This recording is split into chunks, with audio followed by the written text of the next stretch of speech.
A partir de este momento, usted será testigo de un interesante debate sobre un tema político de interés general. Cara a cara está en el aire. Bienvenido a estos programas Cara a Cara, espacio donde siempre tratamos temas de interés general. Hoy tenemos un programa sumamente especial porque vamos a hablar de una gestión, de una administración, de un gobernante, que es el presidente George Bush, que es una especie de gran hermano, o hermano mayor, como decía el autor famoso aquel. Y en ese sentido, nosotros vamos a tratar y vamos a pasar además un documental muy importante que nos acaba de enviar la Federación Internacional de Periodistas a nosotros, a los miembros del Colegio Dominicano de Periodistas, sobre la vida y la obra del presidente George Bush. Aquí no hay nada inventado, aquí todo está hecho de una manera objetiva, en base precisamente a todo lo que ha publicado la prensa norteamericana y la prensa mundial sobre la gestión del presidente George Bush hijo. Entonces yo quiero aquí en la muy grata compañía de mi querido colega José Bujosa Mies, el profesor José Luis Meléndez, hacer una breve introducción a este importante e histórico documental que vamos a presentar en unos casi segundos. Chino, ¿qué te parece? Sí, yo creo que es un gran aporte de los colegas de la Federación Internacional, permitiendo así a través de estas imágenes que el pueblo dominicano tenga una visión más clara sobre ese personaje, se llama George Bush, que bueno, en el tiempo que tiene ahí en la Casa Blanca ha manifestado toda una posición de una persona con unas ideas sumamente fascistoides, que ha impuesto sus políticas a todos aquellos que se han resistido a ello. Se ha impuesto sobre la base del chantaje, la amenaza y la imposición y el envío de tropas, como es el caso de Saddam Hussein en Irak. O sea, es una muestra muy interesante que nos ofrecen los compañeros de la FI, enviarnos este interesante corto documental sobre el personaje político de George Bush. Sí, gracias, sobre todo porque represento a un movimiento internacional que tiene la base en la figura del economista norteamericano Lyndon LaRouche, un norteamericano, un estadista norteamericano, que ha sido desde precisamente un momento antes de que entrara a la presidencia, advertía a la población norteamericana y al mundo de los peligros que iba a significar la presidencia de George Bush. Esto tiene implicancias estratégicas muy serias porque verdaderamente en medio de una gran crisis económica, como un acto desesperado, lanza lo que dice José Bujosa, las guerras preventivas, que solamente tienen un símil con lo que decidió Adolf Hitler en su tiempo. Entonces yo creo que esta es una gran oportunidad. Para nosotros es normal hacer esta crítica porque simplemente no está de acuerdo con lo que deberían ser los lineamientos para verdaderamente sacar adelante a la humanidad. Ojalá que veamos con atención este importante documental. Claro, es un trabajo muy interesante que ojalá pudieran coleccionarlo los amigos que nos siguen, puesto que por primera vez va a ser difundido en la República Dominicana. Nosotros que hemos querido presentárselo a ustedes debido a la trascendencia que tiene este documental, que nos ha sido facilitado por los colegas periodistas de la Federación Internacional, la FIT, y que con nosotros, con mucho amor, con mucha entrega, mucho deseo de que la verdad pues sea ampliada, de que la verdad no solamente sea una vía, sino de doble trayecto, de doble vía, como debe ser la comunicación en este sentido.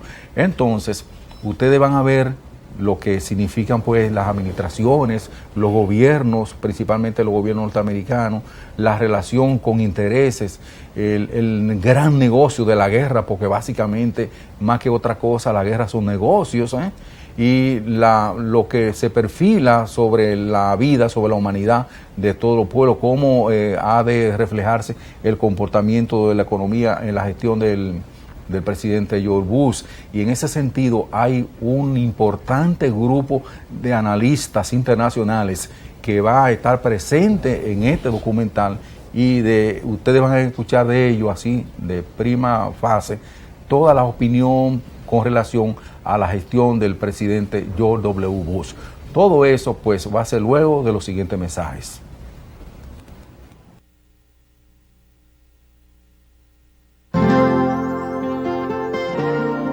Creemos que las ideas son el motor del universo, que la razón es más poderosa que la fuerza, que el trabajo es la levadura de la prosperidad.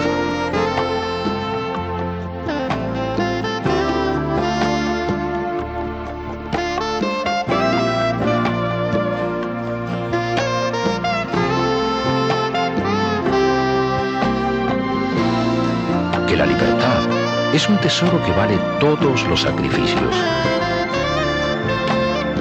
Porque una mejor nación se fundamenta en los principios de su pueblo.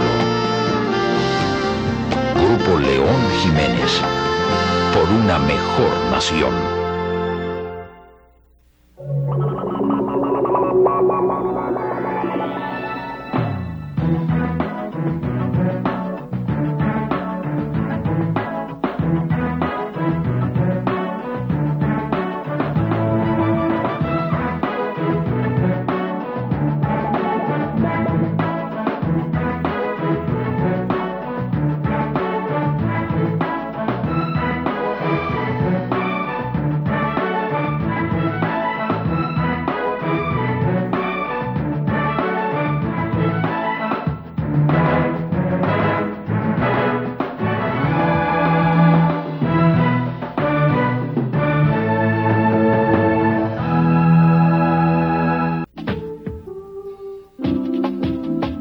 Solo existe un periódico verdaderamente variado, observador,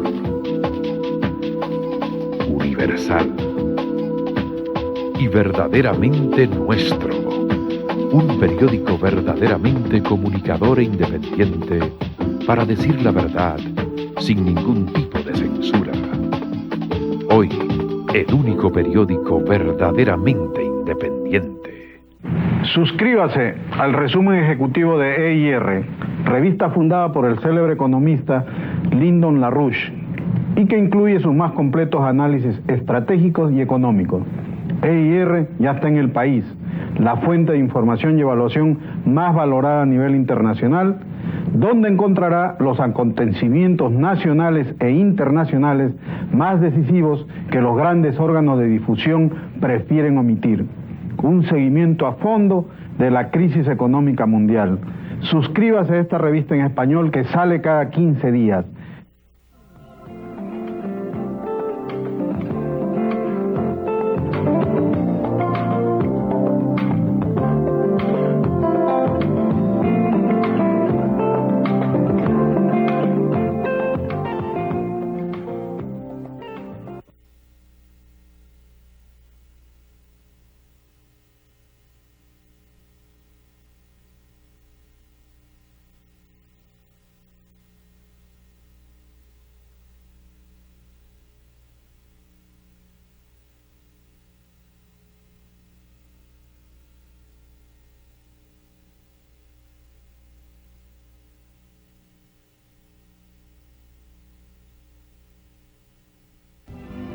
Ya está a la venta en todas las librerías del país el interesante libro Palestina, Tierra de Azufre y Fuero, del escritor coronel Rafael Percival. Un estudio profundo y objetivo sobre la seguridad y defensa antes y después del 11 de septiembre. Adquiéralo.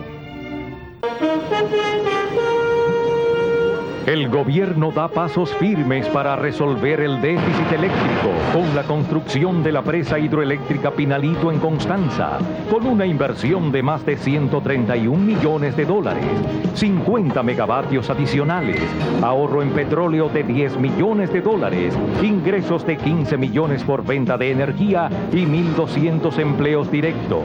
Energía limpia y económica en beneficio de todo el país. ¡Pa'lante que vamos! Corporación Dominicana de Empresas Eléctricas Estatales, CDEE. Se abren las ventanas de la fe y de la paz. El hacho del PRD ha vuelto a brillar. El partido se levanta, renovado y fuerte. Lo mejor de lo nuevo, lo mejor de lo viejo. Junto a Pacheco, vicepresidente. PRDista, el PRD es grande, el PRD es glorioso y lo vamos a reactivar. Inscríbete y vota en la convención para que siga siendo el partido de la esperanza nacional. Alfredo Pacheco, vicepresidente. Yo me siento orgullosa de ser de Capotillo. En Capotillo desarrollo mi negocio y me va bien. Cuando me gradúe seguiré viviendo en Capotillo. Yo soy ingeniero y vivo en Capotillo. Yo soy de Capotillo y mi novia también es de aquí. Yo amo a Capotillo. Ama a tu barrio como a tu propia vida.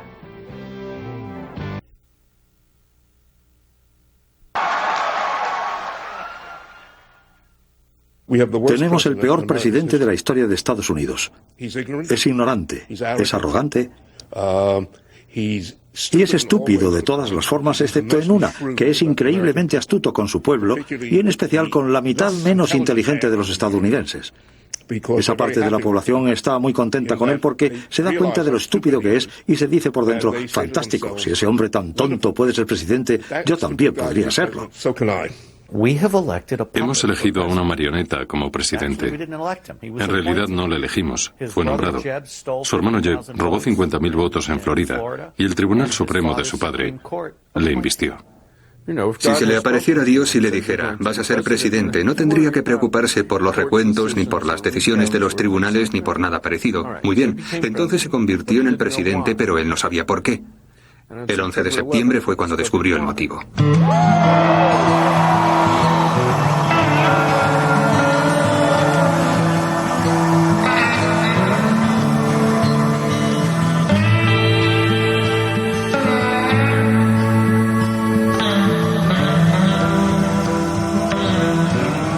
This is my last stop on the way to Washington to serve as your president.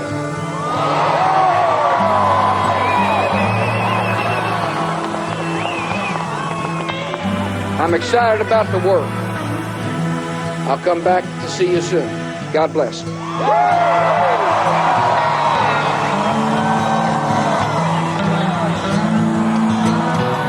En enero de 2001, George W. Bush abandonó su Texas natal para ir a Washington. Acababa de ganar las elecciones más controvertidas y confusas de la historia en la política estadounidense.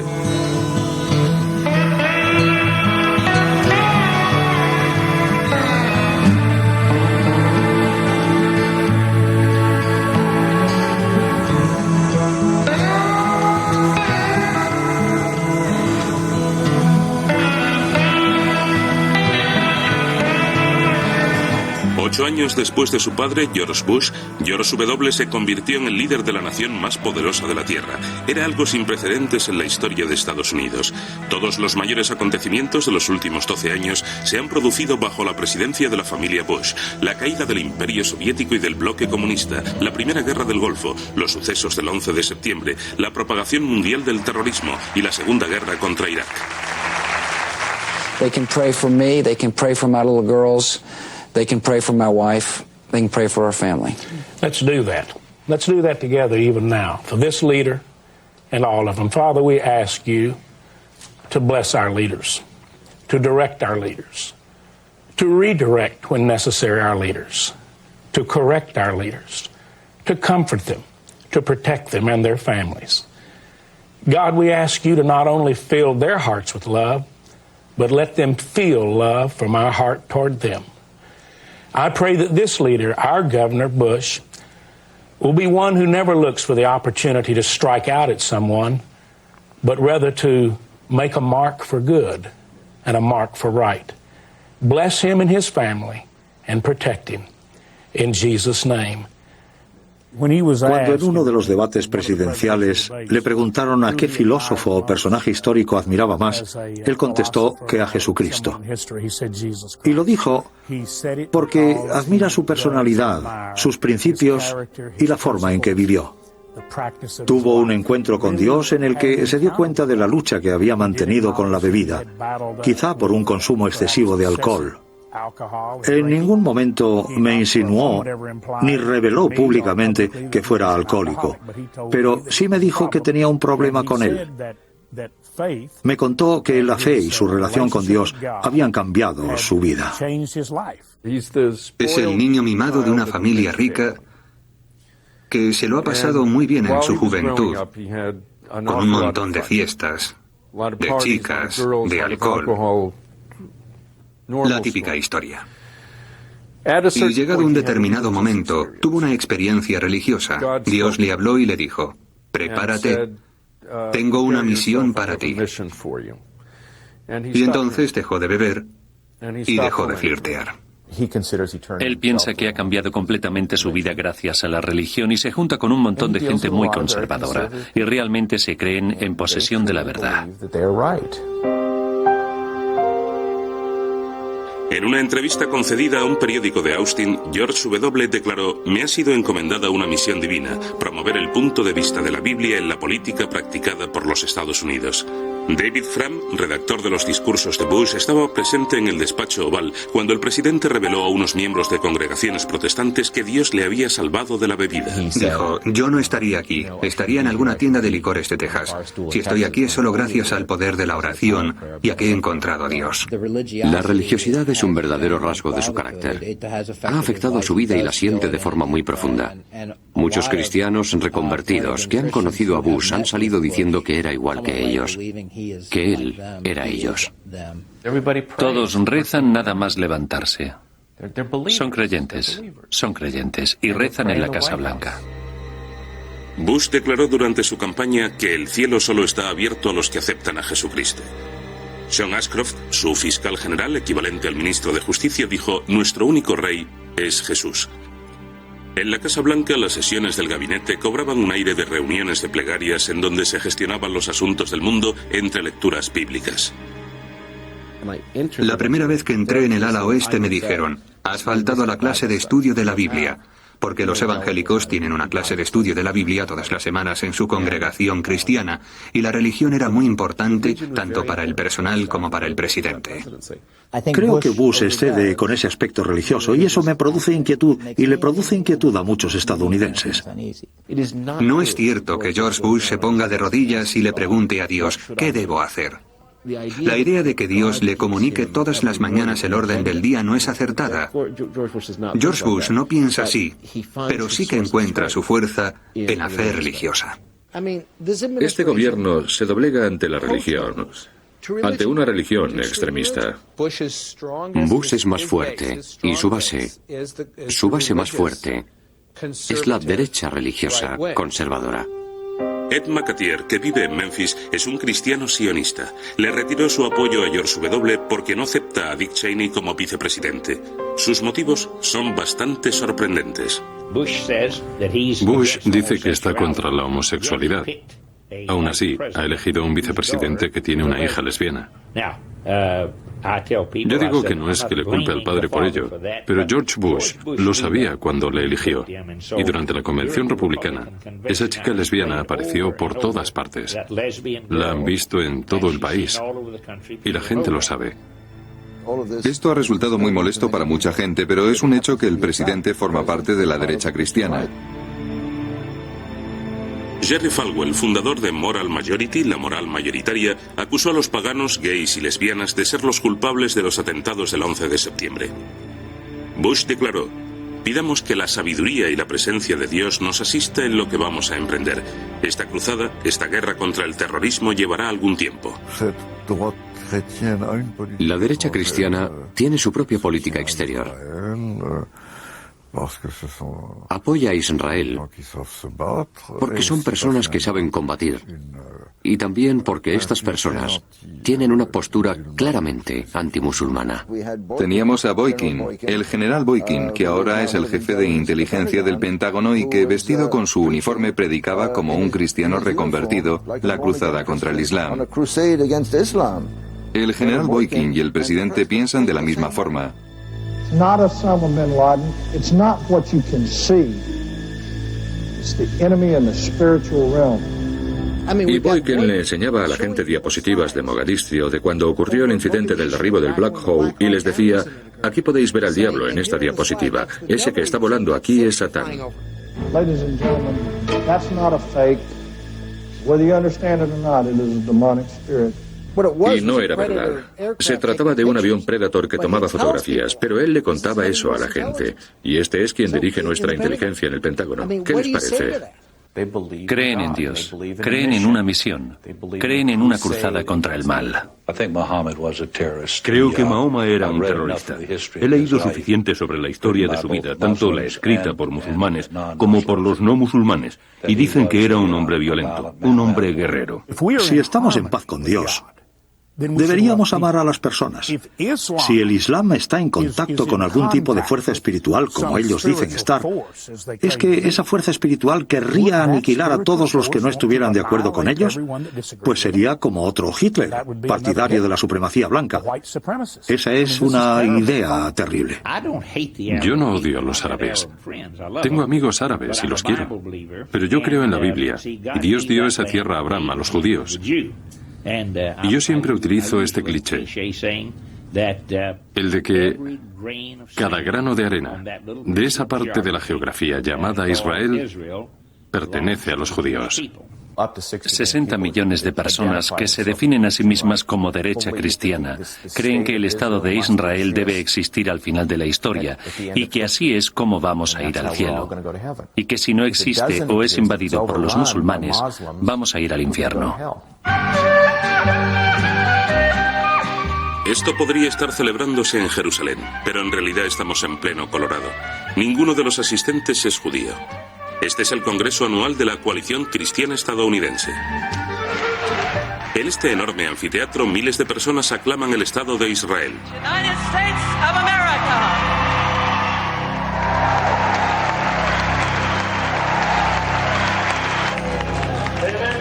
Han venido a Jerusalén a manifestar su apoyo a Israel solo porque creen que es un paso adelante en la victoria final del cristianismo, ya que a los judíos se les considera espiritualmente ciegos por su rechazo a Jesús.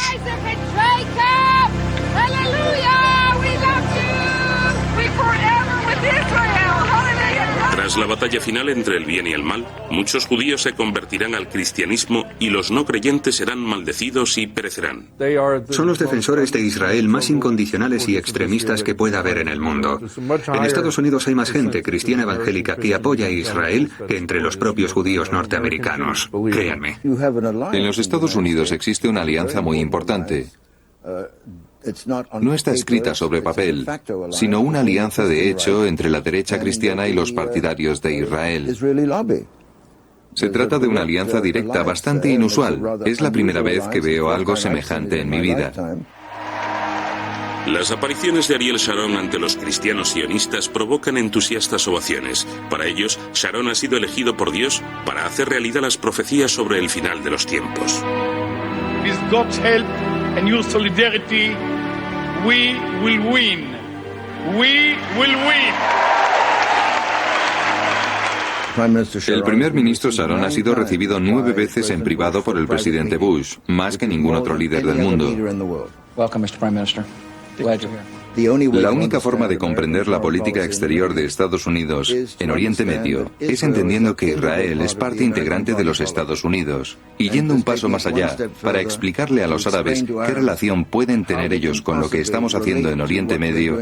Hay que pensar que Israel es como el estado número 51 de Estados Unidos. De hecho, tratamos mejor a Israel que a la mayoría de los estados de nuestra nación. Pero es de los neoconservadores de Washington de donde la derecha israelí obtiene su más fiel apoyo. Un pequeño grupo de intelectuales, periodistas e investigadores ha penetrado en el sistema de poder de los Estados Unidos. Paul Wolfowitz, subsecretario de Estado de Defensa, es el líder. Desde que George W. ocupa la Casa Blanca, ellos toman las decisiones políticas en Washington. Los neoconservadores mueven los hilos. Creo que para ellos no hay ninguna contradicción en ese aspecto. Lo que es bueno para Israel, o mejor dicho, para la derecha israelita, es bueno para Estados Unidos y viceversa. Paul Wolfowitz es un hombre que ha encontrado su causa ideal en Israel y en el neoconservadurismo, y no sabe de nada más. Por lo tanto, está absorto en su satisfacción personal y en su glorificación, usando y abusando del poder de los Estados Unidos. En 1998, el Comité para la Paz y la Seguridad en el Golfo envió una carta abierta al presidente recomendando la intervención militar en Irak. La carta concluía con estas palabras: dejemos esto bien claro, el derrocamiento de Saddam es de extrema importancia para el interés nacional. Entre los signatarios de la carta se encontraban Paul Wolfowitz y Richard Pell. Ellos o están en el Pentágono de Wolfowitz o están de parte de Cheney. Eso hace que sea un pequeño equipo extremadamente homogéneo. Es un error meter en el mismo saco a Paul Wolfowitz y a Richard Perle. Richard Perle tiene sus propias ideas que pone en práctica fuera del gobierno. Por supuesto, Paul tiene un puesto de gran responsabilidad. Es el subsecretario de Defensa, mientras que Richard es un mero ciudadano que ofrece su asesoramiento de forma ocasional a través de diversas juntas asesoras. Richard Perle es un individuo intrigante e interesado que ha utilizado las relaciones personales y su posición para realizar manipulaciones y abusos de poder. Creo que es una de las 3 personas más peligrosas de los Estados Unidos. Richard Pell, uno de los neoconservadores más destacados de Washington, se encuentra de vacaciones en su villa de la Provenza, al sur de Francia. Aunque no tiene ningún cargo oficial, Pell tiene una oficina a su disposición en el Pentágono cerca de Donald Rumsfeld. Dispone de acreditación que le proporciona acceso directo a información confidencial y de alto secreto. El New Yorker ha escrito: Pell desea poder e influencia. Está viviendo el sueño que tienen todos en Washington: participar en la toma de decisiones sin que nunca le puedan pedir responsabilidades. La prensa de Estados Unidos, que apoda a Pell el príncipe de la oscuridad por su afición a realizar maniobras secretas en segundo plano, le describe como un agitador incontrolable que desempeña un papel esencial al lado del presidente. No, ¿qué va? A veces me hacen gracia esas historias sobre lo influyente que soy en la Casa Blanca. Yo no he visto al presidente Bush desde que tomó posesión. Puede que tengamos algún tipo de influencia y que ayudemos a la gente a entender el mundo, pero no tenemos ninguna influencia directa en la toma de decisiones políticas. Yo no entiendo por qué se ha convertido esto en un misterio para tanta gente.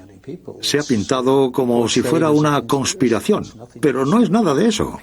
La gente que hay alrededor de Bush no es estúpida. Son muy listos, calculadores y manipuladores. No son tontos en ningún sentido de la palabra, y lo que le pasa a Bush no es que esté ciego, sino que no se da cuenta. No creo que él comprenda la situación. No creo que entienda la historia. No sé qué necesitaría. Es un hombre excepcionalmente poco curioso.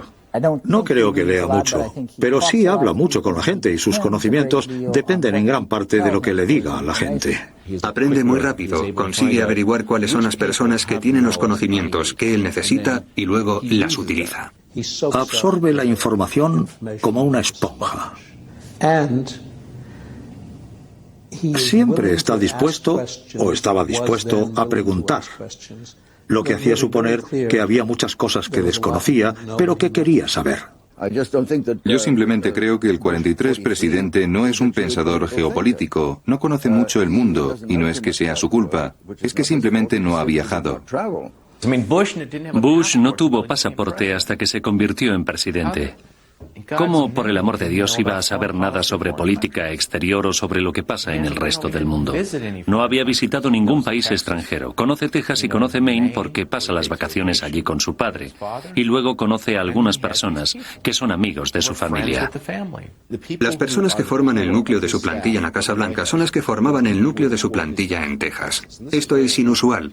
Se pasó 6 años con esta gente en Texas observando cómo se llevaban los unos con los otros. Esto era en Texas. Cuando cuando los medios de comunicación nacionales no se fijaban en él, y las peleas que hubieran podido tener las tuvieron allá por 1995-96. Bush se rodea de esta gente que es, digamos, astuta e inteligente, y en gran medida ellos acaban manipulándole.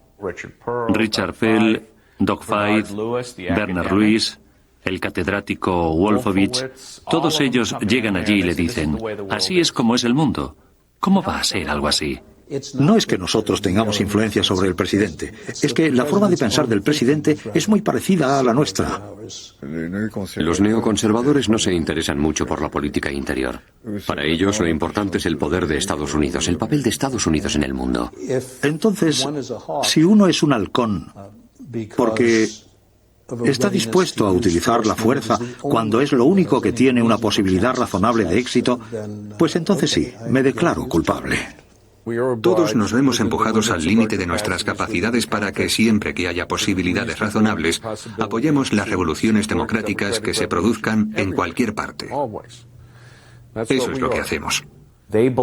Se creen que ellos acabaron con la Unión Soviética. Se lo creen de verdad. Richard Pearl, Wolfowitz, todos los del gobierno de Reagan se creen que acabaron con aquello. Y entonces dicen, si podemos hacerlo con la Unión Soviética, ¿por qué no acabar con todos estos imperios del mal que hay en Oriente Medio? Y lo tenían muy claro. Decían que esta vez tendrían que reformar Oriente Medio. Y una de las cosas que tenían en mente era aplastar a Saddam Hussein para ayudar a Israel. Por encima de todo, estaba el sueño de transformar Oriente Medio para que las personas hostiles a los Estados Unidos y a Occidente fueran eliminadas. E Irak era el país para el que estábamos mejor preparados porque habíamos estado en guerra con ellos desde 1990. Así que teníamos opciones militares y pensábamos que conocíamos muy bien el país y que estábamos preparados para hacerlo.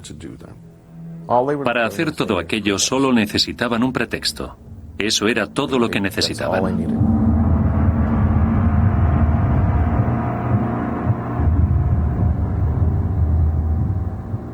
Hasta el 11 de septiembre, George W. Bush no tenía un programa. Llega el 11 de septiembre y se le impone una misión. Lo que ocurrió fue una catástrofe, pero al mismo tiempo fue muy útil para el gobierno, porque cuando se produjo el 11 de septiembre, el equipo de Bush estaba en el poder desde hacía más o menos 9 meses y atascado. El 11 de septiembre define su presidencia y es el día en el que descubre quién es y qué es lo que tiene que hacer.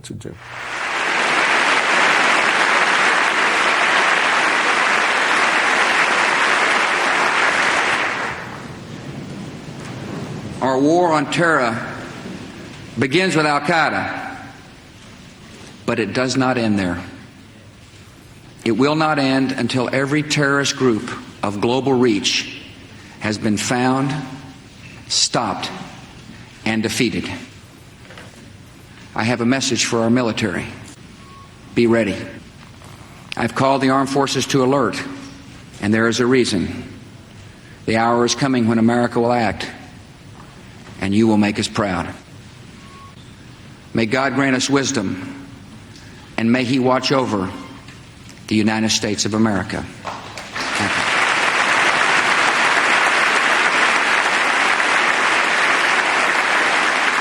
Si el presidente Bush hubiera llegado al Congreso aquel 20 de septiembre de 2001 y hubiera dicho que tras los ataques terroristas debemos reexaminar los fallos de nuestra posición en política exterior y que aunque por supuesto vamos a hacer todo lo posible por arrestar a las personas que hicieron aquellos actos horribles, tenemos que recordar que hemos de trabajar por la reconciliación y la paz en el Oriente Medio y por encima de todo resolver el conflicto entre Israel y Palestina, si hubiera dicho esto al Congreso y a los estadounidenses, no es que lo hubieran orinado encima, es que no habría podido salir de la sala con vida. Al día siguiente del 11 de septiembre, algunos miembros de la administración cercanas o internas del Pentágono fueron a ver al vicepresidente para decirle: ahora es el momento de derribar el régimen de Saddam Hussein. Tras el 11 de septiembre, tomaron la decisión de que esta sería la excusa que necesitaban para acabar con Saddam Hussein.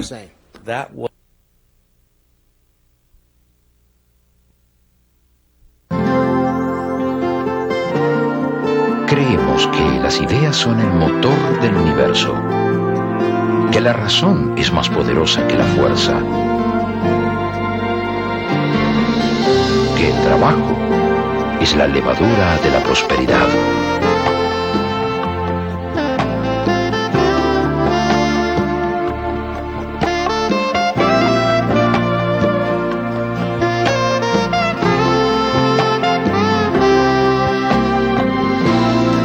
Que la libertad es un tesoro que vale todos los sacrificios. Porque una mejor nación se fundamenta en los principios de su pueblo. Grupo León Jiménez, por una mejor nación. No es mi casa, pero como si lo fuera. Es mi banco. Banreservas, mi banco. La gente espera el día para sacarle el mayor provecho. Saben que las buenas noticias no tienen precio y leen el día para estar bien informados en poco tiempo. Su lectura es ágil, completa, confiable e imparcial. Enriquece a nuestra sociedad. Busca el valor de las noticias cada día, porque el periodismo de El Día es ágil y confiable. La Cámara de Diputados levanta su voz por la paz, la unidad y el amor. Llegó la hora de iniciar una jornada por la paz. No más violencia. Los dominicanos unidos podemos vivir en paz. Paz, paz, paz. Queremos vivir en paz. La paz es el camino hacia un mejor destino. Paz, paz, paz. Queremos vivir en paz y ver nuestra bandera más arriba, mucho más. Cámara de Diputados de la República Dominicana, legislando por una patria mejor. Ese era el plan. Y este gobierno estaba buscando un pretexto. El general Clark había dicho públicamente que el 11 de septiembre, mientras parejas de estadounidenses se agarraban de la mano para arrojarse al vacío, la Casa Blanca le llamó y le dijo: culpa a Irak. No estaban pensando en los ciudadanos que se estaban muriendo. No pensaban en la gente que se suicidaba por escapar de las llamas. Estaban pensando en el 11 de septiembre, no como un ataque, sino como un regalo. Hacedlo. Tenían la oportunidad. Y aunque vincular a Al Qaeda con Hussein era una mentira, estaban deseando hacerlo. Fue el vicepresidente Dick Cheney quien convenció a George W. de la necesidad de una acción militar contra Irak. Había adoptado exactamente la misma actitud que el secretario de Defensa 12 años antes durante la primera crisis del Golfo. Paul Wolfowitz fue igual de persuasivo con Donald Rumsfeld, el actual secretario de Defensa. Consiguió el puesto de subsecretario de Defensa para vigilar de cerca a Colin Powell, como le dijo a Rumsfeld.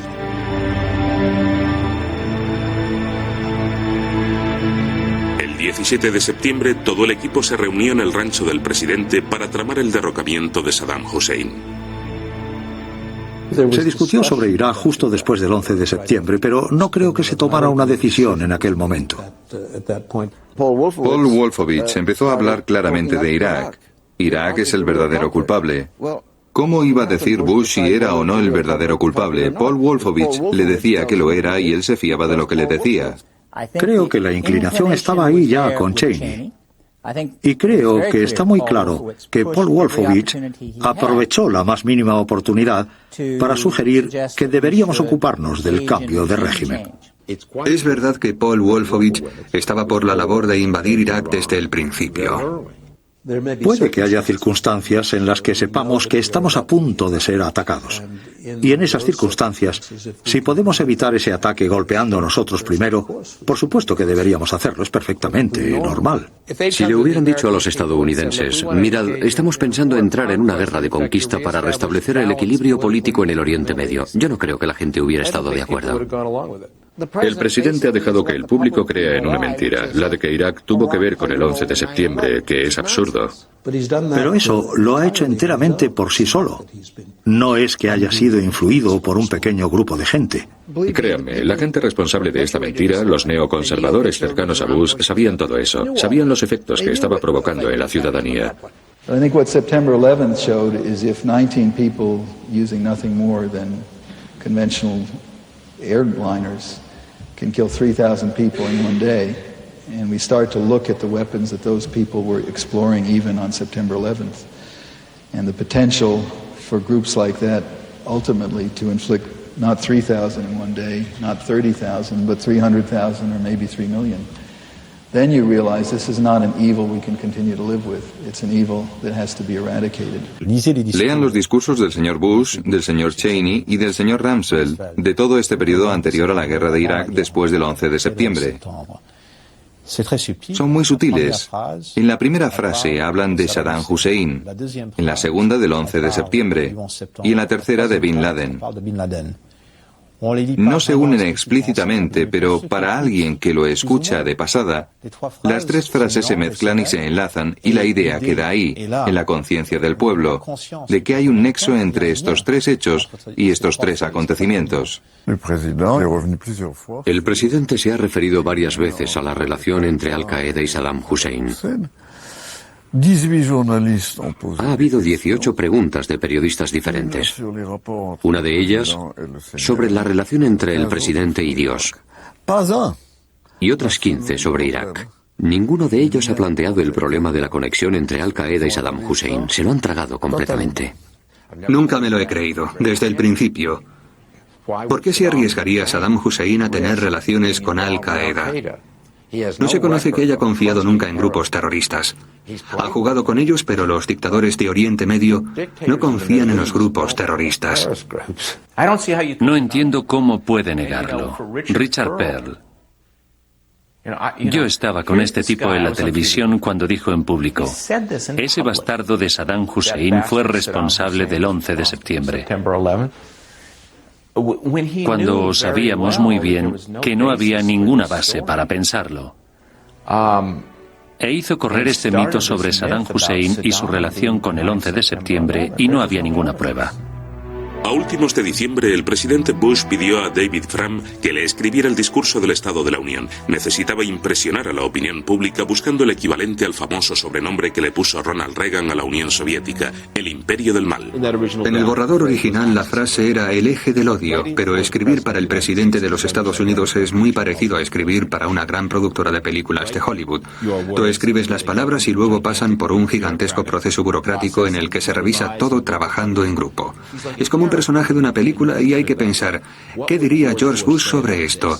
Y entonces intentas absorber su forma de pensar y de comunicarse, sus valores, sus sentimientos, para poder responder por él lo que diría dada la oportunidad. Entonces me pidieron que si el presidente quería extender la guerra más allá de Afganistán, ¿cómo le explicaría a los estadounidenses el por qué está haciendo lo que está haciendo? Me pidieron si podía darles un ejemplo de cómo podría decirlo. Así que escribí una página o dos en relación a esa cuestión, y mi material se convirtió en la base de esa parte del discurso que trataba sobre Irak. Our war against terror is only beginning. Iraq continues to flaunt its hostility toward America and to support terror. The Iraqi regime has plotted to develop anthrax and nerve gas and nuclear weapons for over a decade. This is a regime that agreed to international inspections, then kicked out the inspectors. This is a regime that has something to hide from the civilized world. States like these and their terrorist allies constitute an axis of evil, arming to threaten the peace of the world. By seeking weapons of mass destruction, these regimes pose a grave and growing danger. The price of indifference would be catastrophic. Se basó en el principio de que Saddam Hussein poseía verdaderas e importantes armas de destrucción masiva en ese momento. No que las estuviera construyendo, ni que las quisiera tener en el futuro, ni que las hubiera tenido en un pasado. Era que las tenía ahora. Sabemos que Saddam construyó armas de destrucción masiva y que las utilizó. Y sabemos que se negó a explicar lo que había sido de ellas. Estas personas sacaron sus propias conclusiones y luego buscaron datos que las pudieran respaldar. Y cuando no pudieron encontrar ningún dato que las apoyara, se inventaron mentiras para la ciudadanía, para el Congreso de Estados Unidos, para las Naciones Unidas y para el resto del mundo. Mintieron a todo el mundo. Durante 18 meses el gobierno proclamó la misma idea cada vez que tenía la oportunidad, que continuaba el apocalipsis. There is no doubt that Saddam Hussein now has weapons of mass destruction. There is no doubt that he is amassing them to use against our friends, against our allies, and against us. Our enemies have declared this very intention and have been caught seeking these terrible weapons. We're talking about anthrax. We're talking about botulinum toxin.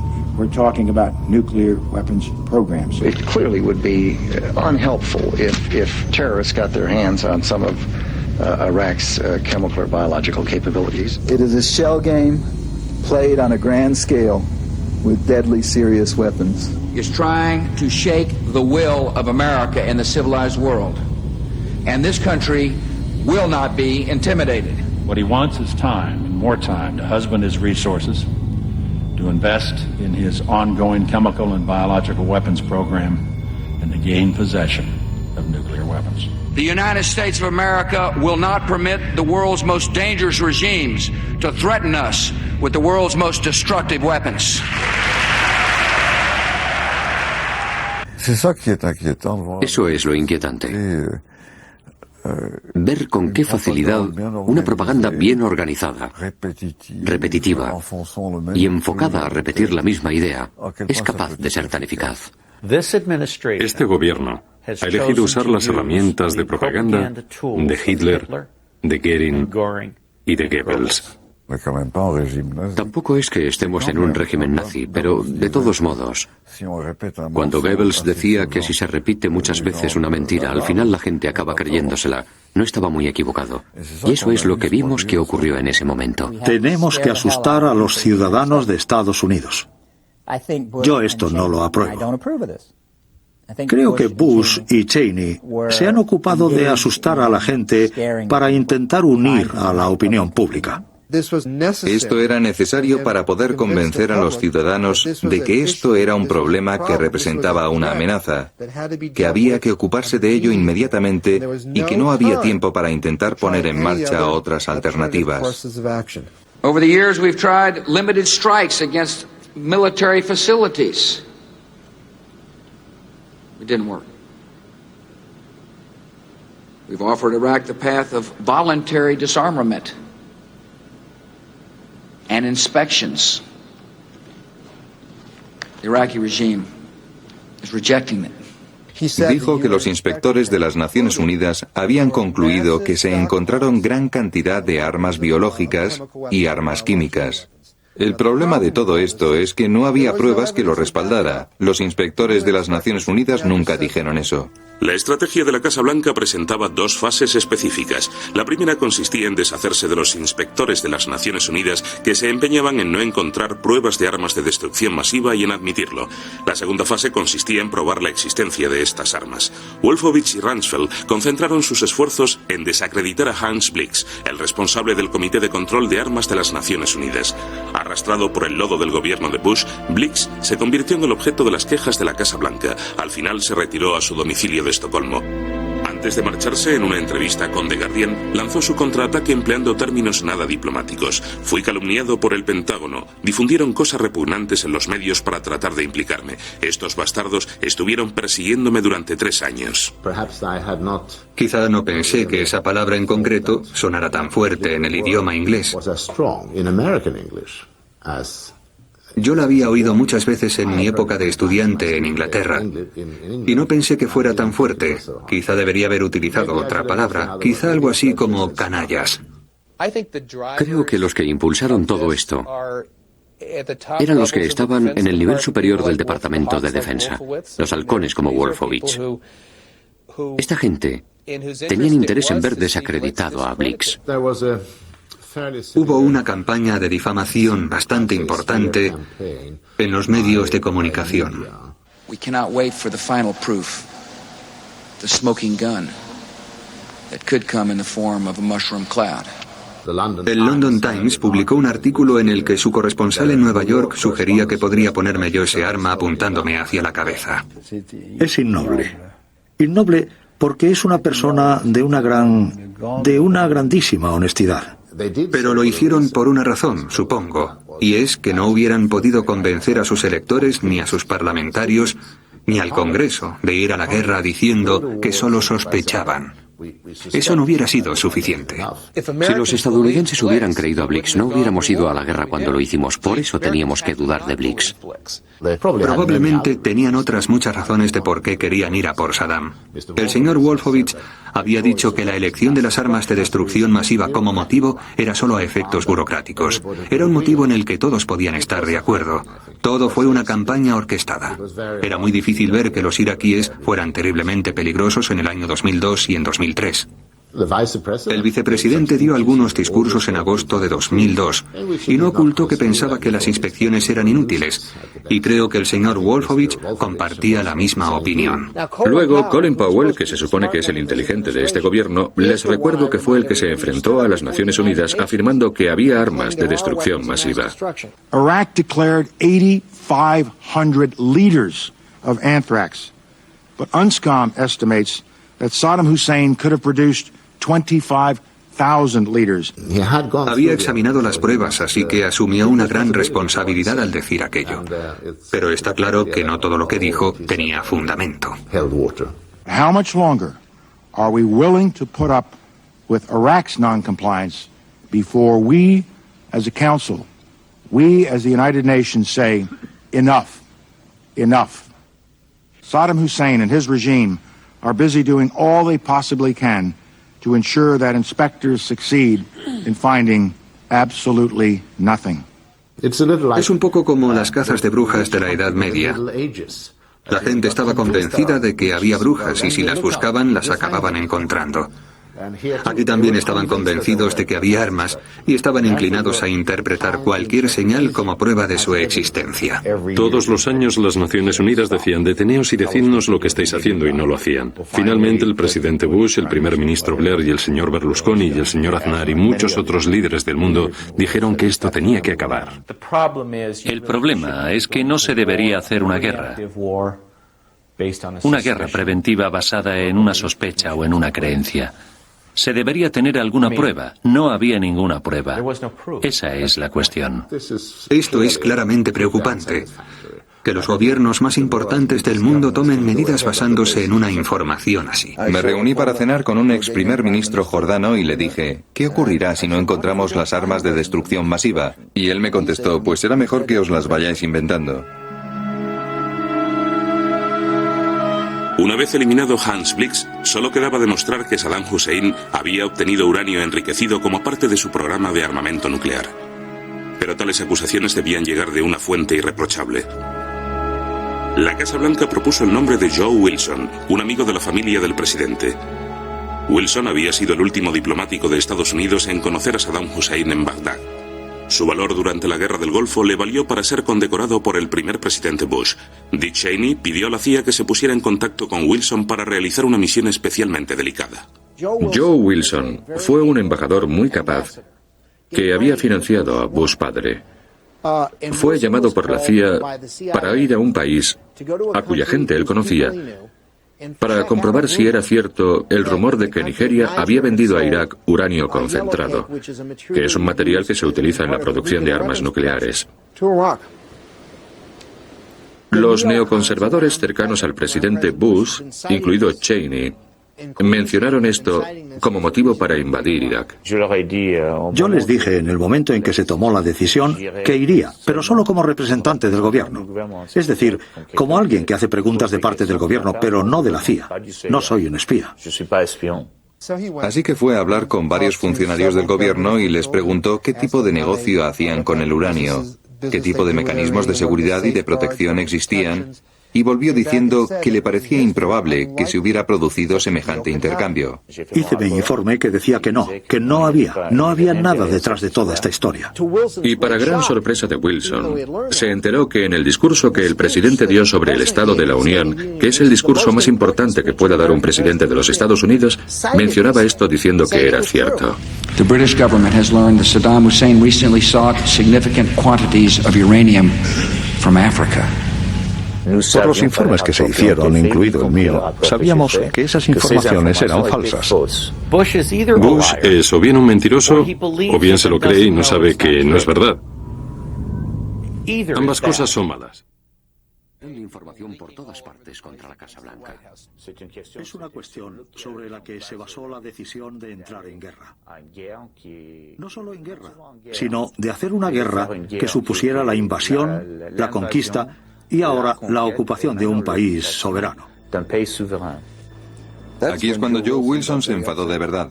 Así que decidió escribir un artículo para el New York Times contando su experiencia. A los políticos de la Casa Blanca no les hizo nada de gracia y reaccionaron tomando la decisión de filtrar la historia a 5 organismos diferentes, amigos suyos de la prensa, con las que ya habían tenido relaciones en el pasado. Y uno de ellos fue Robert Novak, un columnista.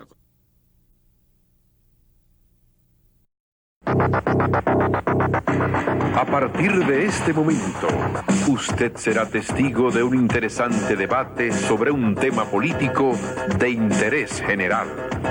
Cara a cara está en el aire.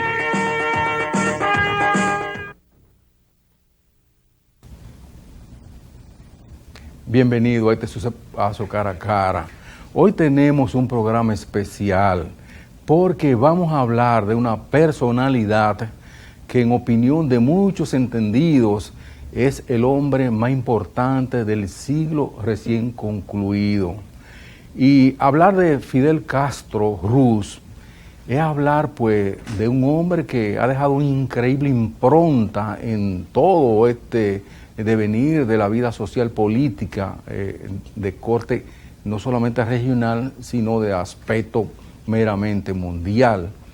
Porque ¿quién se imaginaba cuando ese muchacho y un grupo de sus compañeros hizo lo que hizo un 26 de julio? ¿Y quién creía que después de que él expresara aquella famosa frase y se escribió un libro sobre eso, La historia me absolverá, de que ese muchacho regresaría con un puñado de compañeros suyos, entre lo que había un dominicano,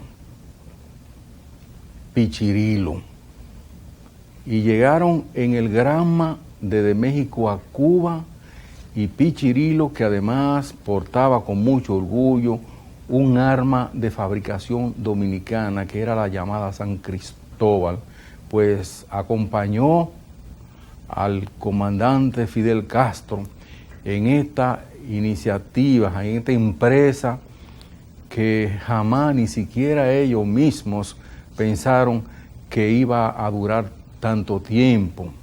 ¿Y quién era Fidel? ¿Y quiénes eran sus compañeros? Pues un grupo, un pelotón de ilusos que soñó con un mejor destino para su país y para toda América Latina. Un sueño, una ilusión, un querer, una fantasía que todavía, a pesar de que esa revolución triunfó y que ha querido expandir esas ideas en otros horizontes que van desde Bolivia hasta Angola, esa idea está por materializarse en más de una zona, en más de una nación, en más de una región. Y Fidel Castro, pues, a pesar de toda la oposición que en principio logró de muchos cubanos que prefirieron cambiar a Miami por Cuba y otros que intentaron combatirlo desde ahí adentro y otros gobiernos y otros países que adversaron, principalmente el gobierno norteamericano, que hizo un cerco que ha durado pues hasta el día de hoy. Entonces, él ha tenido que inclusive cambiar de línea, porque originalmente Fidel, que era un estudiante universitario y que se hizo abogado y que dominaba más de un idioma, incluyendo el propio inglés, él pues tuvo que buscar nuevos amigos, nuevas relaciones, nuevos aliados, y cae pues en ese círculo que en el momento integraban los países socialistas, y la Unión Soviética pues le presta una gran colaboración, tanto técnica, económica como militarmente hablando, y que contribuye a que Fidel pues extendiera mucho más de lo que todos imaginaban su permanencia, su poder, su fuerza en una nación de la más importante de esta parte del hemisferio occidental. Entonces, para no hacerlo más grande este introito, pues nosotros, el profesor Meléndez tiene algunas ideas relativas precisamente a ese personaje, sí, que es Fidel Castro, y sería interesante, profesor, algunas explicaciones relativas. Precisamente yo quería mencionar cuando tú expresas el cerco tendido por los Estados Unidos, que en los Estados Unidos un líder de la talla de Lyndon LaRouche, que menciona a Fidel como un vecino incómodo, plantea retomar una serie de diálogos con Fidel y lo que representa Cuba, que de hecho en un trabajo de un grupo de cubanos encabezado por el grupo Sinergia, del ingeniero Juan Guzmán Carmenate, el ingeniero José Luis Moreno San Juan y otros colaboradores, prepararon precisamente hace 4 años un libro que se llama Cuba, el desafío de los 2000, donde precisamente en los hechos plantean sus alternativas internas, porque hay un proceso natural y este proceso natural tiene que sostener un proceso que los cubanos han hecho y los cubanos tienen que resolver, los cubanos tienen que darle una salida sin intervención de nadie.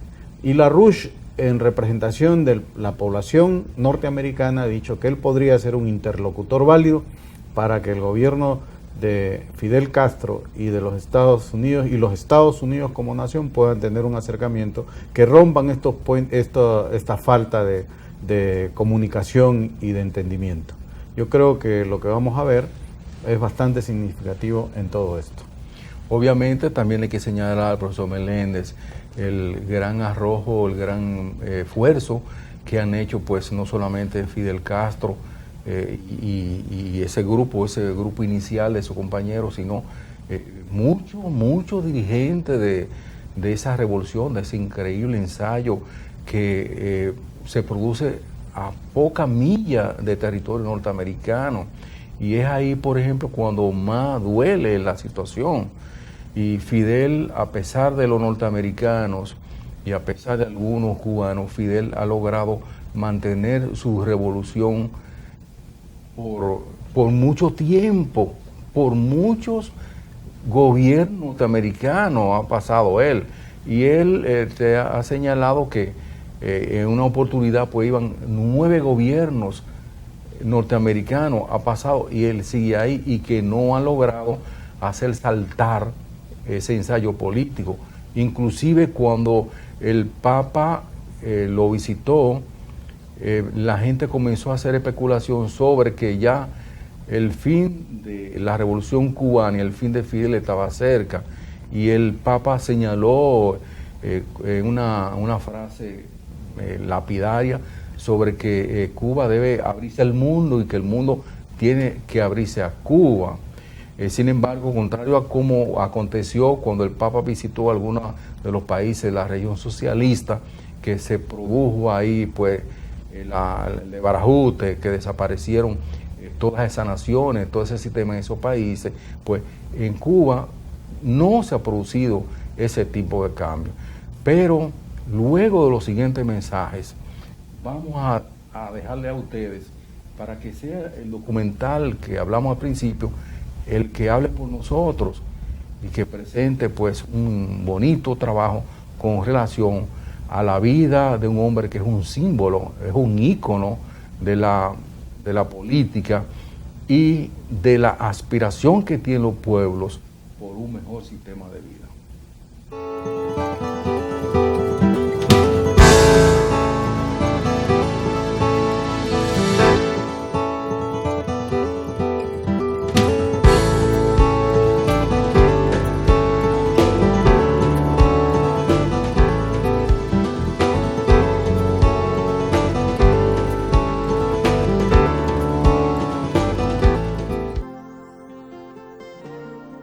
Creemos que las ideas son el motor del universo, que la razón es más poderosa que la fuerza, que el trabajo es la levadura de la prosperidad.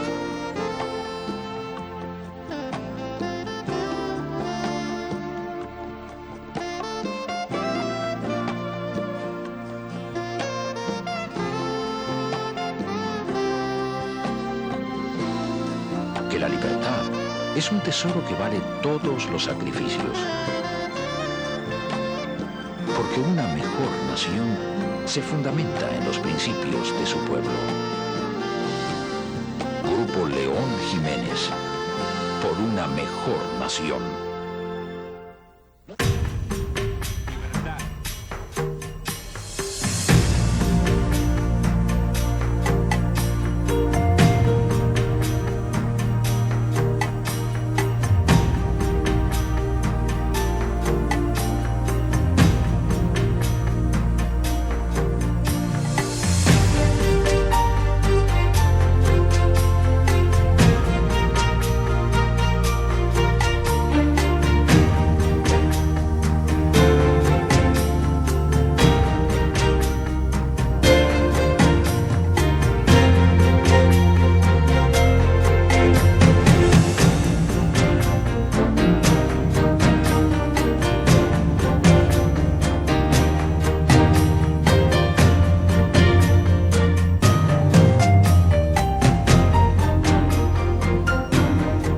Popular, siempre a tu lado. Ideas de ayer que son el progreso de hoy. El periódico Hoy presenta Inventos del Milenio. 86 fascículos de colección con los principales inventos que han revolucionado a la humanidad. Comunicación, transporte y energía, electrónica, salud, espacio, hogar, vida cotidiana. Búscalos de lunes a domingo en tu periódico Hoy. De interés para toda la familia. Además, contestando las preguntas que aparecerán en las páginas del Hoy, puedes ganar premios. Inventos del Milenio del periódico Hoy. Verdaderamente independiente. Hay quienes por un celular apagan la luz de una vida. Cuando compras un celular robado, eres cómplice de la delincuencia. Y si te roban el tuyo, denúncialo a quien te lo activó o al Indotel, para que no puedan reactivarlo. Repórtalo al 809-547-1000 y ayuda a salvar vidas. Indotel, construyendo hoy la patria de todos.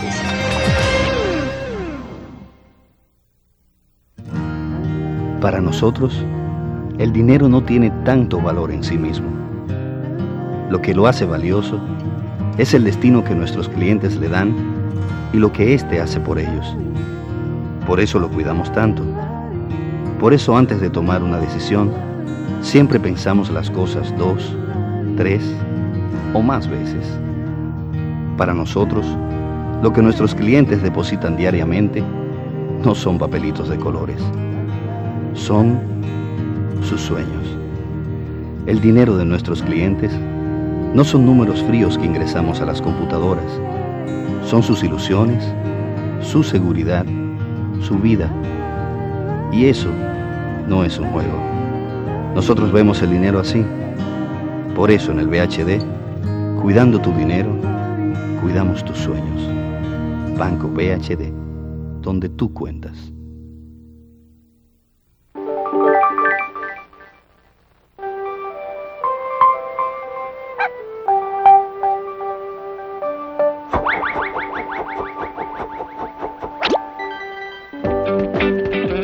Nosotros vamos más lejos para que estés más cerca. Tricom, conecta tu mundo.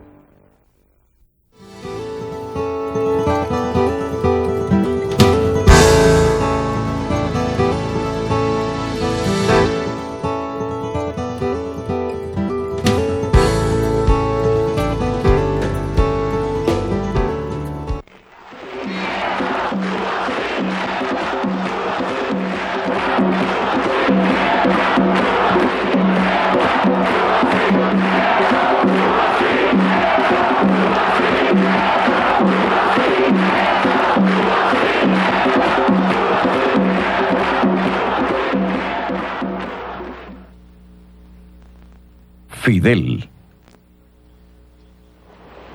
Una película de Estela Bravo.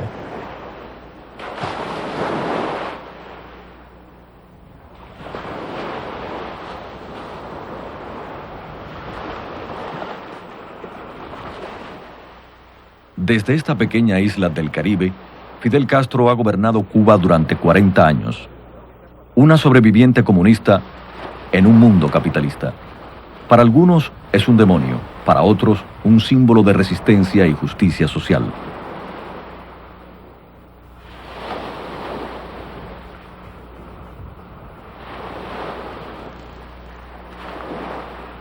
Ese árbol no existía. Vamos por la casa que fue de la abuela. El mango ese no se...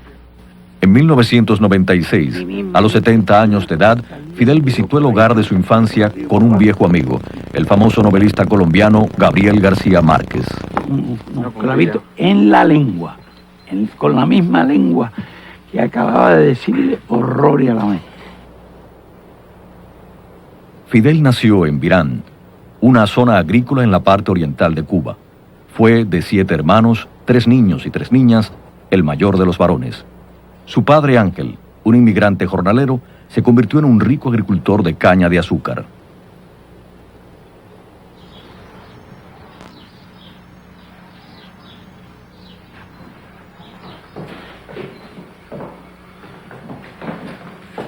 Vamos a ver dónde estaba la fecha.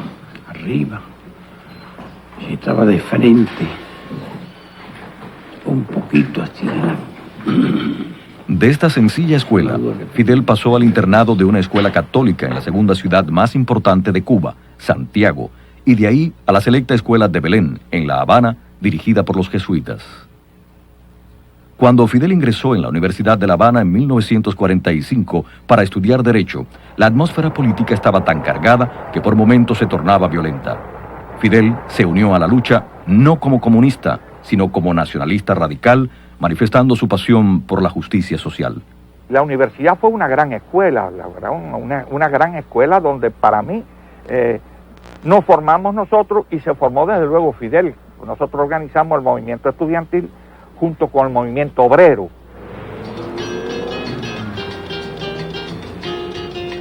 En 1940, Cuba salió de una dictadura y hubo elecciones libres. En 1952, ya abogado, se postuló como candidato por el Partido Ortodoxo, una coalición anticorrupción. El movimiento estaba inspirado por el héroe de la independencia de Cuba, José Martí. Las elecciones nunca se realizaron. El general Batista dio un golpe de Estado restableciendo la dictadura militar.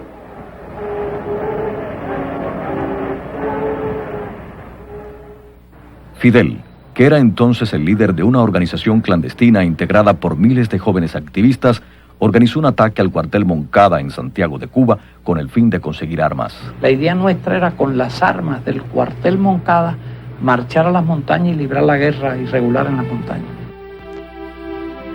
Pero la operación apenas comenzaba cuando un grupo de hombres de Fidel se topó con una patrulla militar.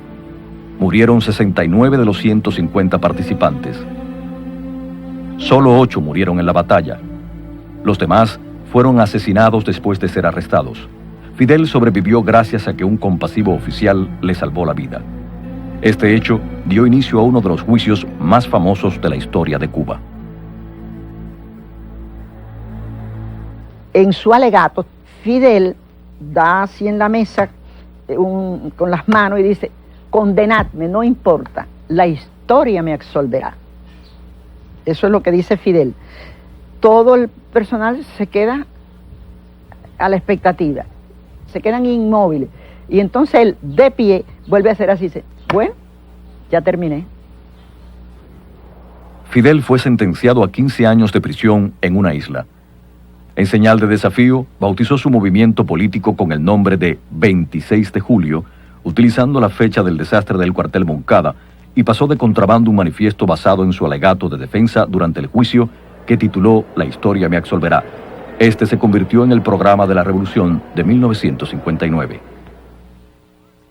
La prisión no detuvo a Fidel y al... Fidel y sus compañeros solo cumplieron 2 años. Batista, cediendo ante la indignación popular, declaró una amnistía general para los presos políticos. Fidel y su hermano Raúl partieron para México a las 6 semanas de haber sido liberados con un grupo de seguidores a idear un nuevo plan para derrocar al dictador. Un año más tarde, Fidel, con el apoyo de su hermano Raúl, había logrado crear el núcleo de un frente guerrillero y estaba listo para volver a Cuba. Se había unido a ellos un joven médico argentino llamado Che Guevara. Según cuenta la leyenda, se unió al grupo 26 de julio solo 12 horas después de haber conocido a Fidel. Unas 80 personas partieron de México en el ahora famoso barco Granma. Su llegada debía coincidir con un levantamiento popular en Santiago.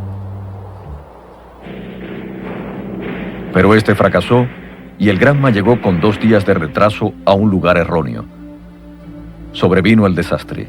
De los 80 guerrilleros, solo sobrevivieron 12. Los demás fueron atrapados o asesinados. Fidel y 3 de sus compañeros se escondieron en un cañaveral. Desde allí podían escuchar las patrullas batistianas rondándolos.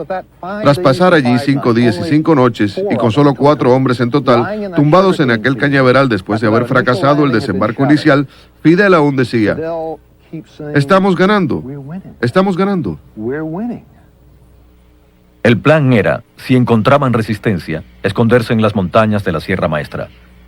Fidel, Raúl, el Che y sus compañeros sobrevivientes, en total un ejército de 12 personas, se reagruparon allí. 2 años más tarde, Fidel y sus comandantes habían organizado un frente guerrillero integrado por una amplia gama de tendencias políticas.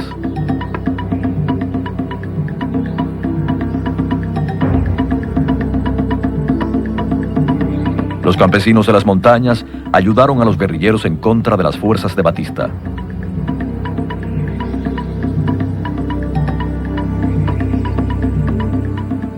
El apoyo de las ciudades era indispensable. Panfletos, periódicos y ya en 1958 una emisora de radio mantuvieron informado al pueblo de los acontecimientos. Muchas de las cosas que hicimos están por encima de lo que nos imaginábamos en aquella época incluso. Y algunas cosas de las ocurridas han sido más difíciles también y más duras de las que nos imaginábamos en aquella época.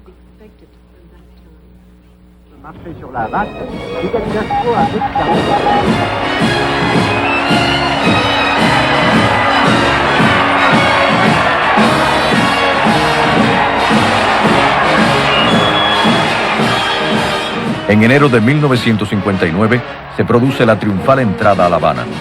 En solo 25 meses habían derrotado a Batista.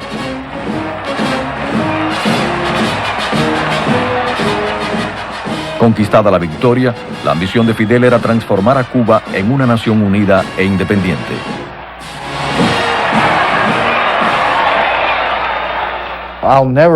Nunca olvidaré aquel primer discurso a los pocos días de haber entrado en La Habana.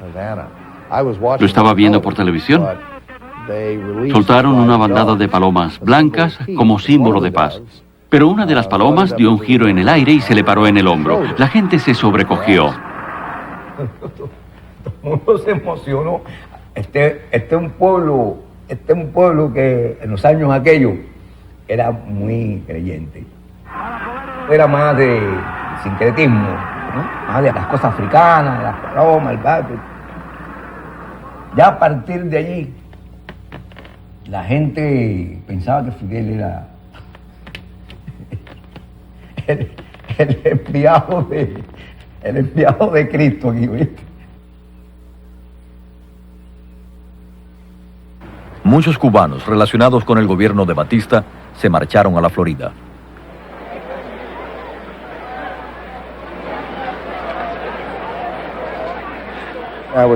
Yo estaba viendo por televisión los juicios revolucionarios que se iniciaron de inmediato y que dieron pie a los problemas con los Estados Unidos. Sucedió que muchos funcionarios de la CIA, o al menos varios, fueron juzgados como asesinos y torturadores al servicio de Batista. Tan solo 3 meses después de haber entrado en La Habana, Fidel realizó una gira por los Estados Unidos, durante la cual intentó sustentar su caso en favor de la revolución. He venido a establecer unas buenas relaciones, un buen entendimiento, unas buenas relaciones comerciales. Pero el presidente Eisenhower se negó a recibirlo.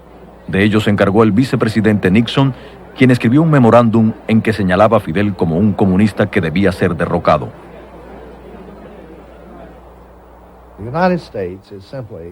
Sencillamente los Estados Unidos no pueden negociar racionalmente con Castro. He llegado a esa conclusión con renuencia, pues en el alma política norteamericana está muy arraigado que Cuba es el territorio de mayor importancia estratégica fuera de los Estados Unidos. Su recibimiento en Nueva York fue mucho más caluroso que en Washington. El mismo día que llegamos, en la recepción, es la primera vez que él se pone el traje de gala. Se miró hacia el espejo y dijo, que vaya, me quito esto, porque me parezco a Tito, chico. Termina la recepción y no aparecía por ningún lado. Hasta que como a las 2 de la mañana llegó y nosotros sentados allá abajo en la embajada esperando. Digo, ¿dónde tú estabas? Dice, no, me fui al barrio chino a comer sopa china. En Nueva York solo esa noche, esas cosas que tiene él. Pero Fidel se encontró de pronto sin alojamiento cuando el Hotel Shelburne, temeroso de una publicidad adversa, le pidió que se marchara. Fidel amenazó con acampar en las afueras de las Naciones Unidas. El dueño negro del Hotel Teresa, del barrio negro de Harlem, ofrecía el hotel, inclusive gratuitamente, a Fidel y a sus compañeros de delegación. Inmediatamente Fidel dijo, vamos para el Hotel Teresa. Ya en el Hotel Teresa, recibió la visita de los líderes radicales del mundo que se hallaban en la ciudad para participar en una sesión de las Naciones Unidas, Nasser de Egipto y Nehru de la India. También lo llamó el activista negro Malcolm X y significativamente el líder soviético Nikita Khrushchev. Aquí Khrushchev le está diciendo a la prensa, en contestación a una pregunta de si Fidel era comunista, dice, yo no sé si Fidel es comunista. Yo lo que sí sé es que soy fidelista.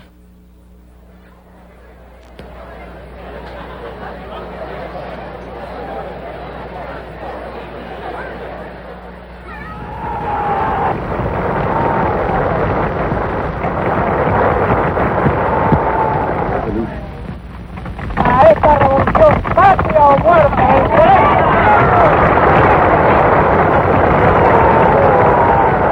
La piedra angular de la revolución fidelista fue la redistribución de tierras efectuada por la reforma agraria.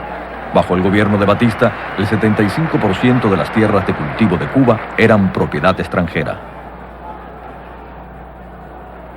Casi toda la industria azucarera estaba en manos norteamericanas. Al principio fueron pocas las tierras expropiadas, pero ni las propias tierras de la familia de Fidel estuvieron a salvo. Fidel quería que fuera la primera. Mi padre decía, tengo un hijo estudiando para abogado para que le defienda los intereses. Y bueno, pues mire, el abogado fue el que firmó la ley de reforma agraria. Porque a lo mejor vamos a necesitar gente para hacer distintos cultivos. Han perdido mucho. Bueno, sí, yo le doy la primera.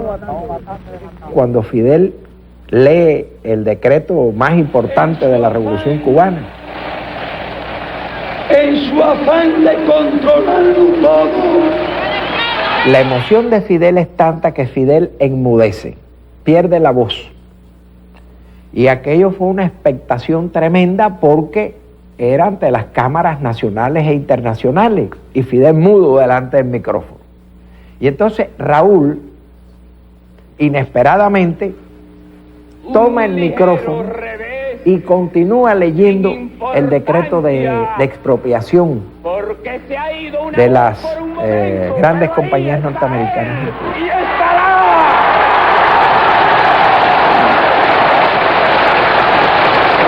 Se dispone la nacionalización mediante la expropiación forzosa y por consiguiente, 1. Compañía Cubana de Electricidad. Las relaciones entre Cuba y los Estados Unidos empeoraron rápidamente durante el primer año de la Revolución. 24. United Fruit Company.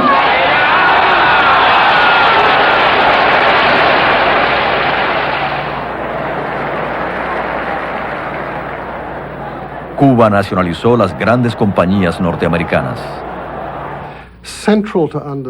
Para comprender la Revolución cubana es esencial conocer la relación histórica entre Cuba y los Estados Unidos. Este fue sobre todo un movimiento nacionalista capitalizado por Fidel, realizado por los cubanos que, desde la fundación del país, habían estado luchando por su propia soberanía e independencia.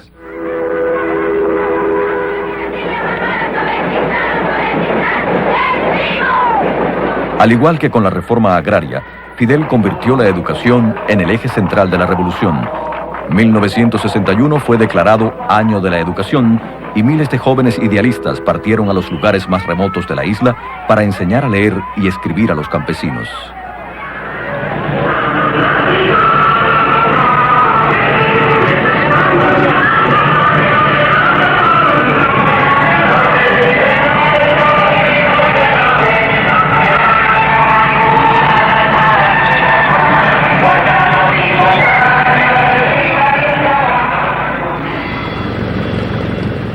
Al mismo tiempo, otros cubanos partían para Estados Unidos, uniéndose a la comunidad en el exilio.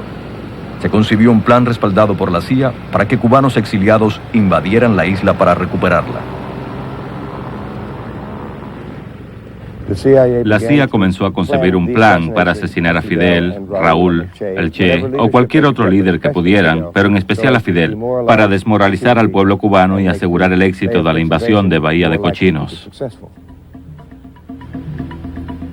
En 1961, John Kennedy heredó de Eisenhower el plan de la invasión. Permitió que siguiera adelante, pero vetó la intervención de las tropas norteamericanas. Como antesala a la invasión, los saboteadores quemaron miles de hectáreas de caña de azúcar. Asimismo, pilotos cubanos exiliados realizaron bombardeos en aviones americanos disfrazados de otro color.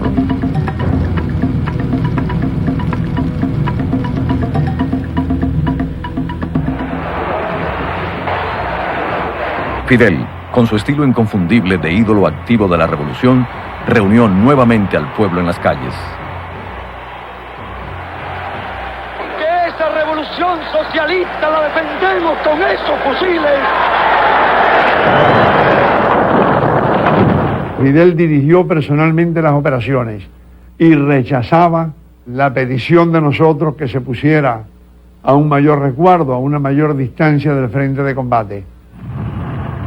Por fin, la flota para la invasión de Bahía de Cochinos partió desde Nicaragua. La falta de planes y estrategia y la intensa resistencia cubana ocasionaron que la amarga pelea terminara a las 72 horas de comenzar. Los exiliados cubanos capturados fueron intercambiados más tarde por alimentos para bebés. La guerra abierta en contra del país se convirtió en una guerra secreta contra el hombre. Fue una política a largo plazo del gobierno de Estados Unidos, no solo de la CIA, pues ellos se limitan a cumplir órdenes, no deciden a quién van a asesinar, pero ellos sí ejecutan las órdenes, y estas venían de las altas esferas, incluyendo el Consejo Nacional de Seguridad y las administraciones de Eisenhower, Kennedy y Johnson. ¿Cuántos atentados habían contra usted? Planes. Eso no cuentan los atentados. Sabré cuando llegue al cielo. ¿La CIA apareció todos los atentados de Fidel? con fusiles, en batido con arsénico, en cigarro, en pelo, en no sé cuántas cosas. La verdad, yo creo que es uno de los más intentados matar, la verdad. Pero parece que tiene 7 vidas como el gato. Porque siempre está parado. Creo que he tenido un poco de suerte y creo que no soy un animal de costumbre. Él habla la misma forma en que yo me muevo, pero yo le doy mucha chance a la gente. Ante esta gran hostilidad por parte de los Estados Unidos, el gigante, el coloso del norte, ¿a dónde iba a buscar protección para su revolución? ¿Suecia? ¿La India?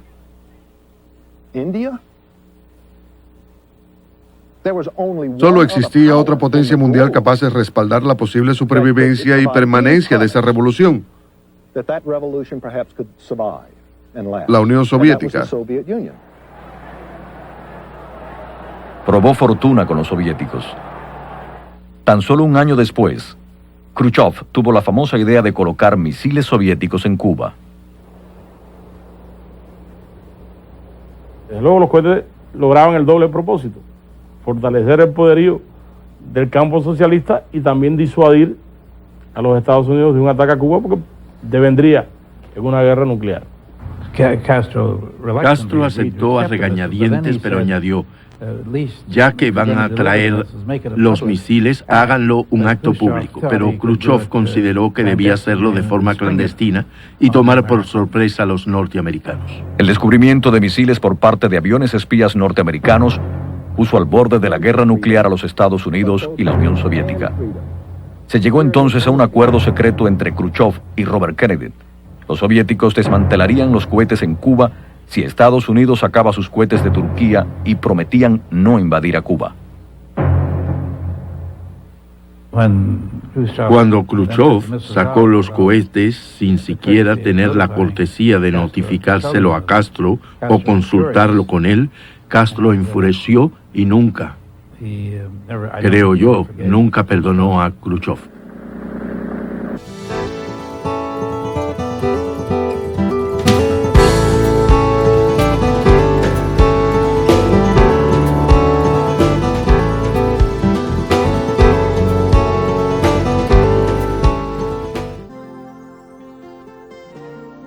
Creemos que las ideas son el motor del universo, que la razón es más poderosa que la fuerza,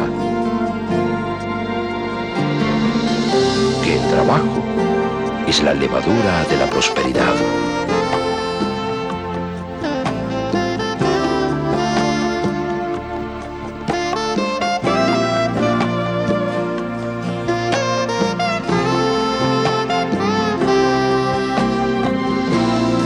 Que la libertad es un tesoro que vale todos los sacrificios. Porque una mejor nación se fundamenta en los principios de su pueblo. Grupo León Jiménez, por una mejor nación. Ideas de ayer que son el progreso de hoy. El periódico Hoy presenta Inventos del Milenio. 86 fascículos de colección con los principales inventos que han revolucionado a la humanidad. Comunicación, transporte y energía, electrónica, salud, espacio, hogar, vida cotidiana. Búscalos de lunes a domingo en tu periódico Hoy. De interés para toda la familia. Además, contestando las preguntas que aparecerán en las páginas del Hoy, puedes ganar premios. Inventos del Milenio del periódico Hoy. Verdaderamente independiente. Buenas tardes, señor. Buenas tardes. Por favor, tenga la amabilidad. Deposite aquí sus zapatos, correa y todo lo que tenga de metal. Pero ven acá, mi hermano. ¿Tú no me conoces? Yo soy el monstruo. ¿Qué pasó? Yo estoy un pago monstruo. Después de los atentados del 11 de septiembre, la seguridad es un asunto de todos. Cordero, no me aconseje que yo soy terrorista nada más con mi barco. Va de nuevo. De la seguridad depende que sigan llegando al país los turistas. Y los inversionistas y esos chelitos que nosotros ganamos allá, eso van también. Oye, pero bajaron duro ustedes. Es más, me convencieron. La seguridad es un asunto de todos. Revisen todo.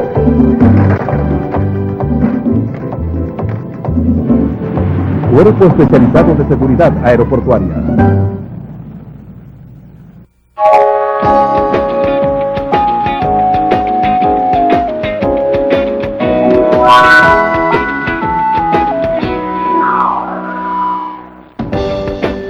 Nosotros vamos más lejos para que estés más cerca. Tricom, conecta tu mundo. Suscríbase al resumen ejecutivo de EIR, revista fundada por el célebre economista Lyndon LaRouche, y que incluye sus más completos análisis estratégicos y económicos. EIR ya está en el país, la fuente de información y evaluación más valorada a nivel internacional, donde encontrará los acontecimientos nacionales e internacionales más decisivos que los grandes órganos de difusión prefieren omitir. Un seguimiento a fondo de la crisis económica mundial. Suscríbase a esta revista en español que sale cada 15 días.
Fidel fue invitado a visitar la Unión Soviética con el único propósito de restaurar las deterioradas relaciones personales y nacionales.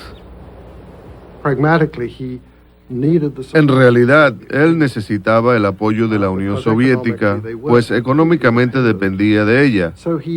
Así que edificó unas relaciones con la Unión Soviética que le permitieron constantemente buscar la manera de defender su independencia de los soviéticos, en especial en lo referente a la política exterior.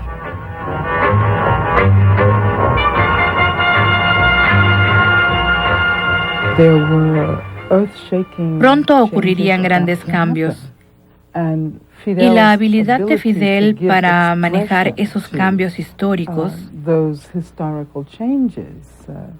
le permitió erigirse como el representante de la posibilidad de que los países del tercer mundo se alejaran del orbe capitalista hacia un futuro diferente. La Revolución Cubana, con las imágenes de Fidel y el Che a la cabeza, servía de inspiración para todos aquellos que buscaban el cambio político en la América Latina. Fidel y el Che ayudaron materialmente a otros países latinoamericanos para que siguieran su ejemplo en la lucha armada. La historia tendrá que contar con los pobres de América, con los explotados y vilipendiados de América Latina, que han decidido empezar a escribir ellos mismos para siempre su historia. El Che hizo algo más que decir discursos. Peleando con las guerrillas en las selvas bolivianas, murió asesinado en una emboscada.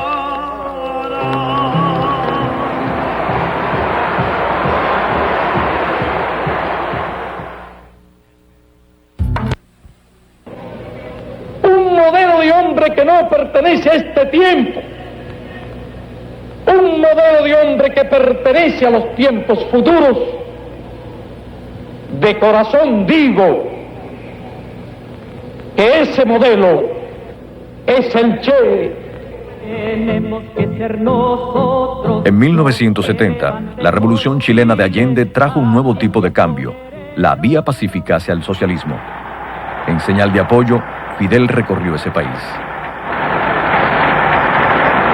Algo extraordinario en Chile está ocurriendo, un proceso único. Es el proceso de un cambio. Es un proceso revolucionario donde los revolucionarios tratan de llevar adelante los cambios pacíficamente. Al pueblo chileno que siempre estuvo y estará junto al pueblo de Cuba y a su proceso revolucionario. A los Estados Unidos, la vía pacífica hacia el socialismo no le resultó más popular que la cubana. La CIA respaldó el golpe de Estado de Pinochet y Allende sufrió una muerte violenta en 1973. La derrota chilena representó un duro golpe para la izquierda. Cuba se convirtió en el paraíso de los refugiados políticos de la región. Fidel, siendo el líder de uno de los países más pequeños del mundo, ayudó a decidir los destinos de millones de personas en todo el orbe. Hemos estado en todas partes que nos han llamado y que entendemos que es justo, entendemos que son causas justas, la verdad. Y ayudamos a todos los movimientos revolucionarios de África y del mundo. Fidel apoyó a los líderes de la Liberación Nacional Africana, tales como Sékou Touré, Amílcar Cabral y Agostinho Neto de Angola. Cuando se produce la invasión de Angola por tropas regulares de África del Sur, no podíamos cruzarnos de brazos. Y cuando el MPLA solicitó nuestra ayuda, le ofrecimos la ayuda necesaria.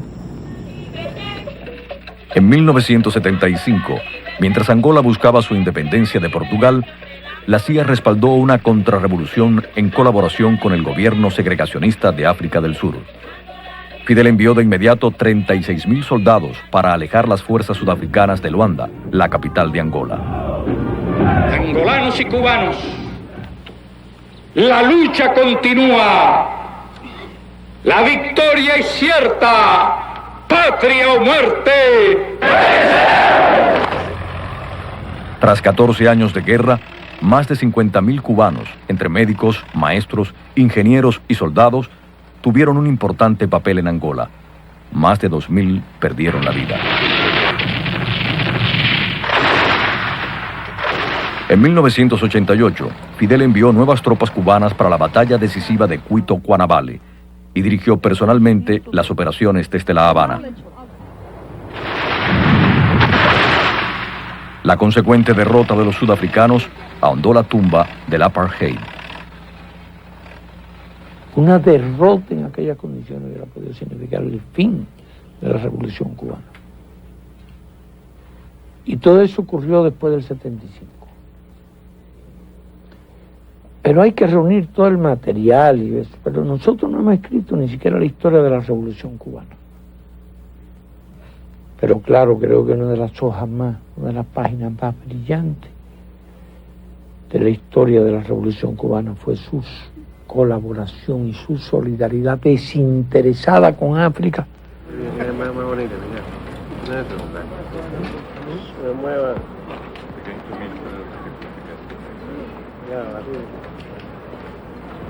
Conviértase Sudáfrica en modelo de un mundo futuro más justo y más humano. Let South Africa be a model of a more just and more humane future.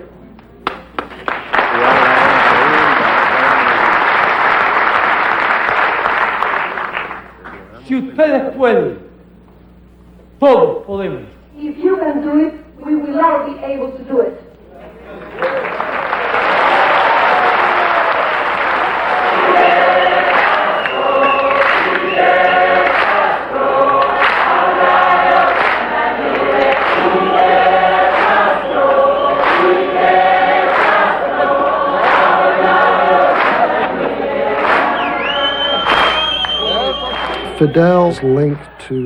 Fidel, más que ningún otro, pienso yo, es la figura de la era postcolonial que simboliza la independencia y la soberanía de las naciones pequeñas, sacudiéndose al yugo del poder imperial.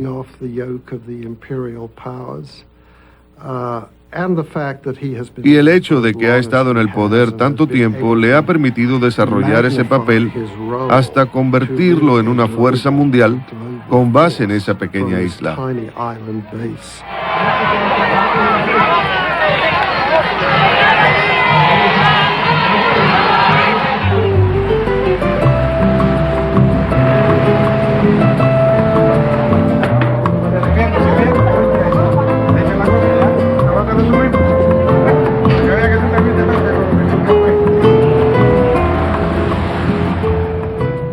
En los años 70 y 80, el frente de batalla del país estuvo en la economía.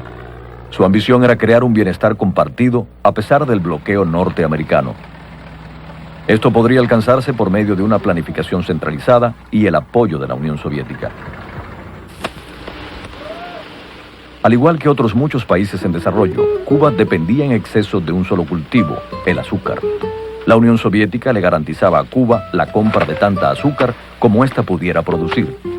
En un intento por incrementar el resultado de la zafra en 1969, Fidel intentó motivar al país con su ejemplo personal, pero no dio resultado. La dependencia del país y el subdesarrollo eran totalmente evidentes.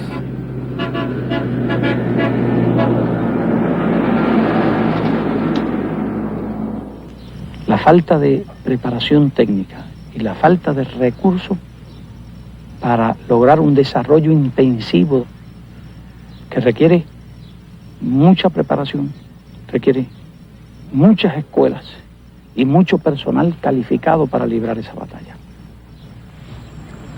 Pero salir de su desarrollo es una tarea titánica realmente. Y salir del subdesarrollo en las condiciones de Cuba todavía más bloqueada por Estados Unidos.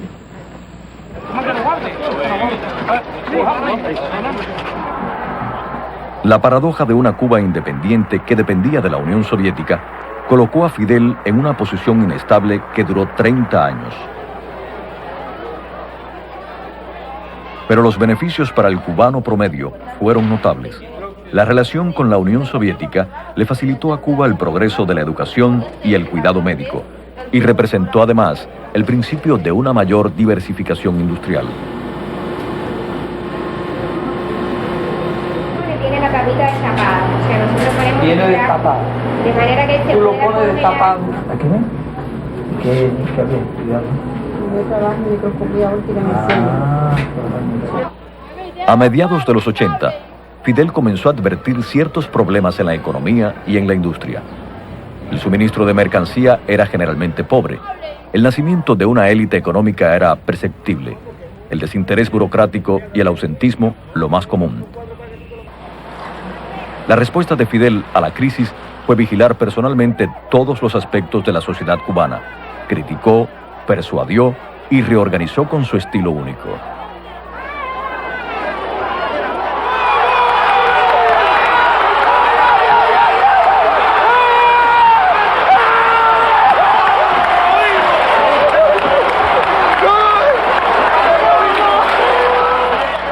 Bajo Fidel Castro, los cubanos cobraron fama como artistas, cineastas, escritores, beisbolistas, boxeadores, científicos y soldados.